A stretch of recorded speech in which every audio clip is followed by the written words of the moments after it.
Desert One, the night of April 24, 1980. A refuel strip on a salt flat in the Iranian desert. A sea stallion lifts to reposition, throws up a blinding wall of sand, and slides into a Hercules full of fuel. 8 Americans die in the fire. The mission is over 200 miles short of Tehran, before a single operator reaches a wall. The men trained to go over that wall never fire a shot.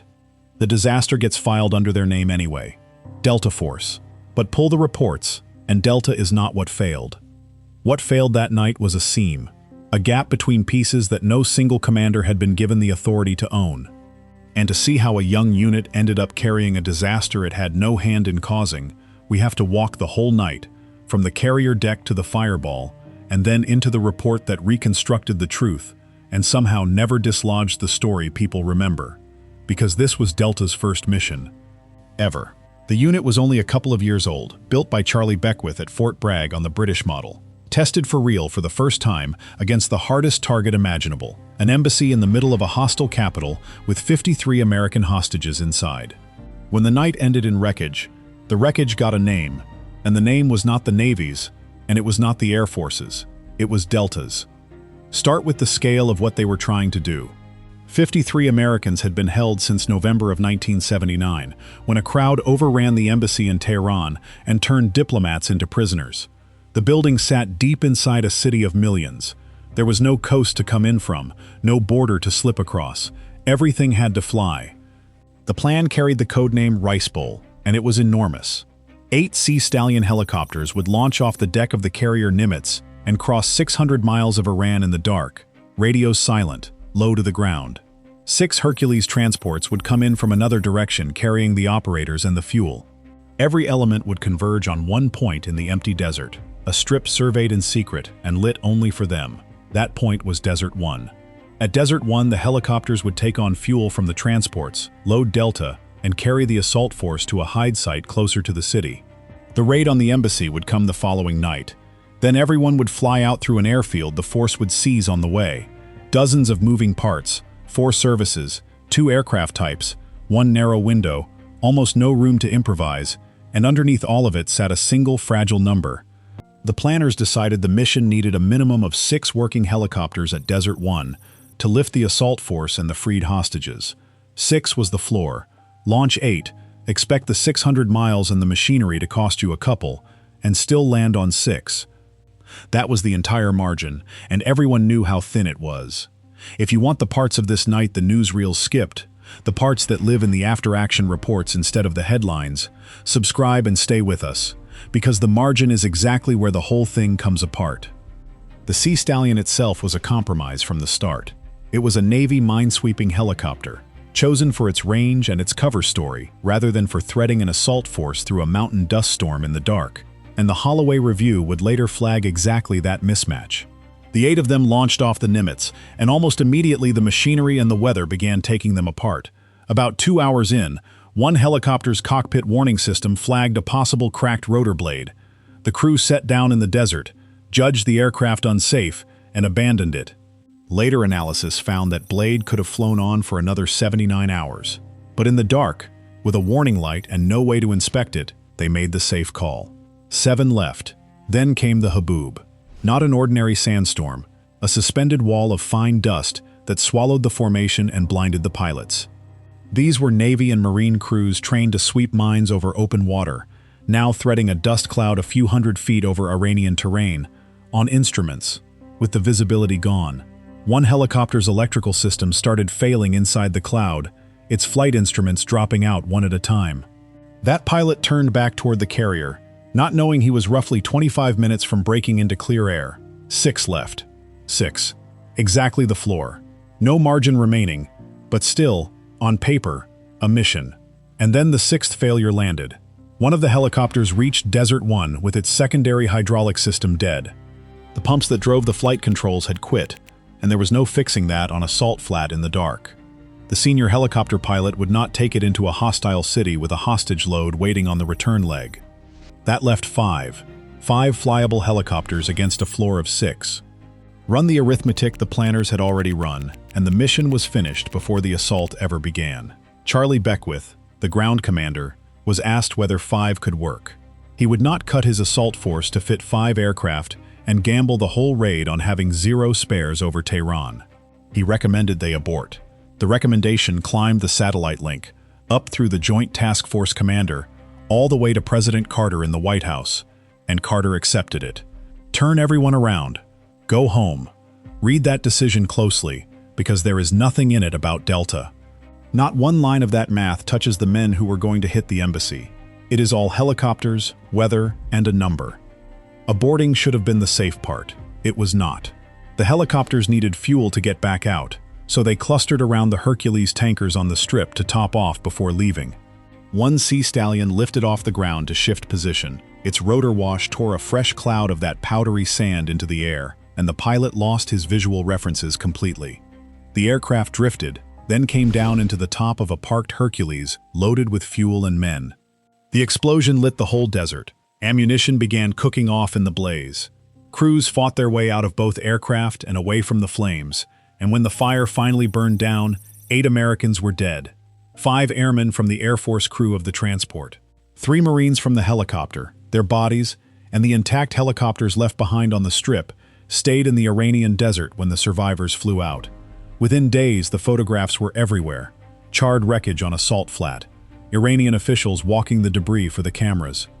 It was one of the most visible military failures in a generation, and somebody was going to answer for it. The only question was who. Here is where the story usually stops and the label gets applied. Failed Delta raid. Delta Force fiasco. The unit's disaster. Say it enough and it hardens into fact. So set the label aside and go to the document that actually took the night apart, hour by hour, decision by decision, because a commission did exactly that, and what it found points nowhere near the assault force. After the failure, the Joint Chiefs convened a review group led by a retired admiral named James Holloway. Its job was to reconstruct everything, isolate the causes, and recommend the fixes. The result, the Holloway Report, is still one of the most studied after-action documents in American special operations. The review group identified 23 separate issues with the operation. 23. And when it ranked what actually forced the abort that night, it named 2 things above all the others: the unexpected rate of helicopter failures and the low visibility flight conditions the crews hit on the way in. Machinery and weather. The exact 2 forces that had eaten the helicopters one by one until only 5 were left. Then the report went deeper into why the whole thing was so fragile to begin with, and this is the part that matters most. The task force had been thrown together, an ad hoc organization assembled for this one mission out of pieces borrowed from 4 different services that did not normally work with each other. The Navy owned the helicopters. The Air Force owned the transports. The Army owned Delta. The Marines flew some of the air crews. Each service kept control of its own piece, and no single commander owned the whole machine from top to bottom. On top of that, the secrecy ran so extreme that the pieces were barely allowed to train together. Operational security carried to the point where the helicopter crews and the assault force never built the coordination a mission this hard demanded. There was no full-dress rehearsal with everyone in it. The air crews got thin weather briefings. The report set all of this down in plain terms. Now notice what is not on the list. Nowhere in the ranked causes does the review group fault Delta's assault. Nowhere does it say the operators were unready, or too slow, or the wrong men for the job. And there is a simple, brutal reason for that absence. Delta never got to do anything. The mission died at the refuel strip, far short of the embassy. The assault force never breached a wall, never cleared a room, never fired a round. They were still standing on the desert floor waiting for helicopters when the order came to turn around. If you are the kind of person who would rather read the actual report than repeat the headline, then honestly, you are already one of us. That is what the cadet membership on this channel is for. 24-hour early access to every breakdown, your name marked in the comments, the occasional shout-out on camera. It is the front door to the unit. Consider stepping through it, and then stay close. Because the strangest piece of this whole night was standing inside Tehran the entire time. Go back to that one line from the review. The helicopter crews and Delta never developed the coordination and trust a mission like this needs. Sit with what that sentence is actually describing. It is not blaming the pilots, and it is not blaming the operators. It is naming the space between them. The seam. That is where Eagle Claw broke. Not inside any one element, but in the gaps between elements that no commander had been handed the authority to close.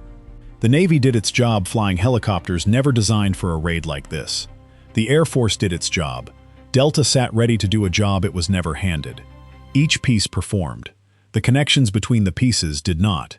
And a seam has no name. You cannot put a seam on a magazine cover. When a joint failure lands in the gap between four services, and no single office owns that gap, the blame has nowhere natural to settle. It drifts. It goes looking for something with a name and a face on it. In 1980, the newest, most talked about, most nameable thing in that task force was Delta Force, so that is where the weight came to rest. Not because anyone signed an order sending it there, because a vacuum pulls in whatever is closest, and Delta was the closest thing with a name. Which brings us to the piece of this night almost nobody talks about, the part that worked, and stayed invisible precisely because it worked. Long before the helicopters launched, someone had to prove Desert One was even usable. That work came from the intelligence side, under the kind of authority that keeps names off paper. The Central Intelligence Agency had been gutted in Iran. Its Tehran station had been cut back for years and then shut when the embassy fell, so the country the rescuers were flying into was, for the agency, close to dark. But the agency built a bespoke operation anyway. Weeks before the raid, a small aircraft put a combat controller and 2 agency pilots down onto that empty salt flat in the dead of night. They walked the strip, buried remotely operated infrared lights to mark the runway for the incoming transports, and pulled soil samples to prove the ground would carry the weight of a loaded Hercules. Then they flew back out, and no one in Iran ever knew they had been there. But here is the detail that turns the stomach. When that team walked the strip, the salt flat was hard-packed and firm. In the 3 weeks that followed, sandstorms laid down an ankle-deep layer of fine powder across the surface, the very powder a rotor wash would later hurl into a pilot's eyes at the worst possible second. No one went back to recheck the ground. There was no mechanism to send anyone, and no single commander whose job it was to ask. Inside Tehran itself, a retired Green Beret named Dick Meadows was living under a false passport, sheep-dipped as a European businessman, quietly casing the embassy district and lining up the trucks that would move the assault force in from the hide site. Quiet professionals, in the most literal sense of the phrase. Their work was flawless, and it was built to be unseen. And that is the quiet asymmetry running underneath this whole story. The covert side of Eagle Claw did its job perfectly, and by design it left no name attached to it. The famous unit carried the name for all of it. When the country went looking for someone to answer for the disaster, the men who had worked in the dark were invisible by design, and the unit everyone could already name took the weight. So the label stuck to the wrong men. A unit only a couple of years old, on its very first operation, absorbed the reputation of a national embarrassment it had been physically 200 miles away from when it happened. For years afterward, in the public shorthand, Eagle Claw was the Delta Force disaster.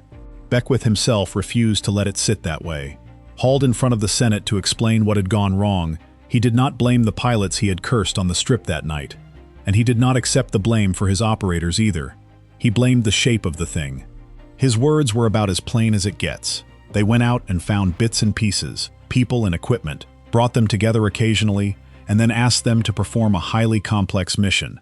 The parts all performed, he said, but they did not necessarily perform as a team. The parts all performed, that is the whole case, from the man who commanded the ground force. The helicopters that flew, flew. The transports that flew, flew. The operators who were ready, were ready. What did not exist was a single hand holding all of it together. That absence was built into the task force from the day it was assembled, and no operator on that strip could have closed it. So did the CIA let Delta take the blame for Eagle Claw.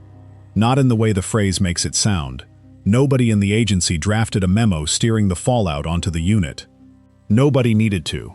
When no service and no agency owns a joint failure, the blame does not get handed to anyone. It settles, on its own, onto whatever carries a name, and the most recognizable name on that salt flat was the one stitched on Delta's shoulder. That is the whole mechanism. No plot, no memo, just a gap in the chain of command doing what gaps do. The men who ran the review understood this, and here is the proof. They did not fix Eagle Claw by punishing Delta. They fixed it by building the thing the night had been missing, a standing command that owns the seams. The review pushed for a permanent joint task force built for exactly this kind of raid. and a standing panel of special operations advisors.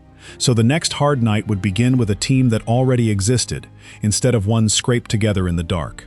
Out of this disaster came the Joint Special Operations Command, then United States Special Operations Command, then the dedicated aviation of the Night Stalkers, so that an assault force would never again be stranded on a strip by helicopters no one had trained alongside. The failure filed under Delta's name is the reason those seams have owners today. So here is the question worth arguing in the comments. When a mission dies in the gap between four services, who should the history books actually name? The unit with the famous patch, or the structure that never gave anyone command of the whole? Tell us where you land. And if you want the versions of these operations that do not survive the official summaries, the intercepts, the after-action detail, the parts that stay behind the fence, that is what the full membership on this channel opens up.